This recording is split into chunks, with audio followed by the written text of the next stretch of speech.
This is Dr. Cruz again from Kentuckiana Integrative Medicine, Kentuckiana Neurological Recovery Center, and Kentuckiana Ketamine Institute. So one of the best things you can do for your brain is stop taking a statin.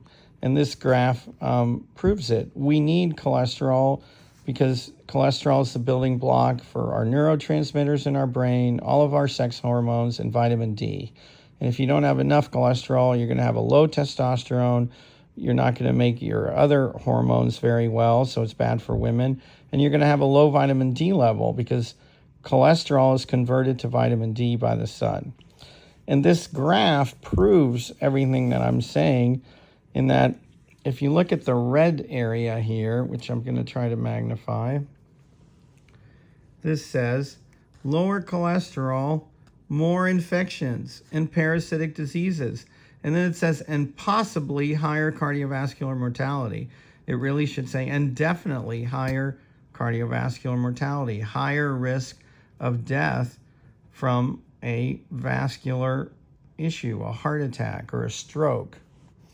And so now I'm going to show you the red line before I was showing you the blue line. So the blue line, when your cholesterol is 150, here's your chance of dying. When your cholesterol is 260, here's your chance of dying. So way better, probably 70% lower risk when your cholesterol is 260 in comparison to what a lot of, ill-informed doctors are telling their patients. We want your cholesterol to be less than 150. But the red line, again, if your cholesterol is too low, you're going to get more infections, more parasitic diseases, and more heart disease. And so here's the red line, and when you follow it, you can see an increasing trend this way. So you're better off right here with your cholesterol at 220. That's the lowest risk.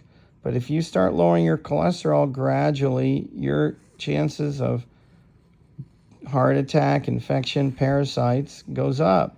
And I think that's because you can't make enough vitamin D.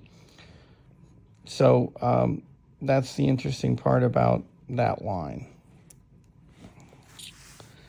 And again, fish oil is it's just a great way to enhance your brain health.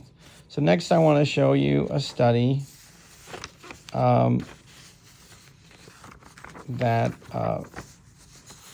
I'm going to show you with my notes because I list other doctors, and let's straighten up my papers here. Dr. Keith Scott Mumby is an MD, and he crushes the, cholesterol hoax, as he calls it.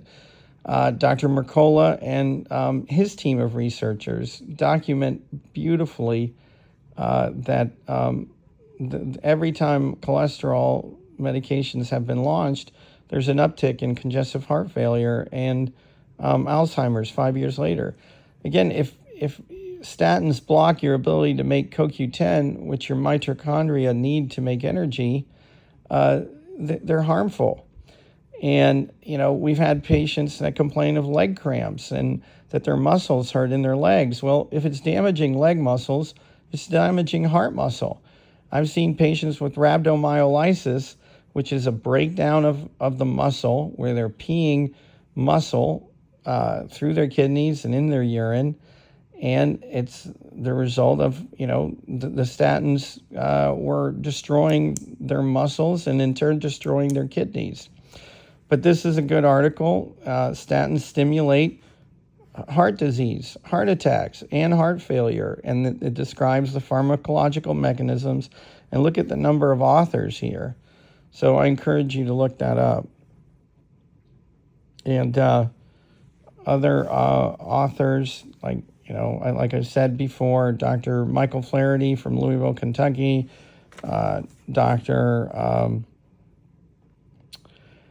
Michael DeBakey, a world-class famous heart surgeon, Dr. Jack Wolfson, a well-known, renowned cardiologist.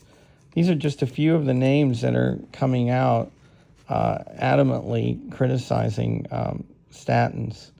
So if your doctor tells you that you need a statin, show him the graph that I showed you. You can contact our office at kimregenmed@gmail.com, and we'll email it to you to give it to your doctor. Don't be surprised if your doctor throws it away without even looking at it. Thank you for letting us share this information. Please share it with friends and family.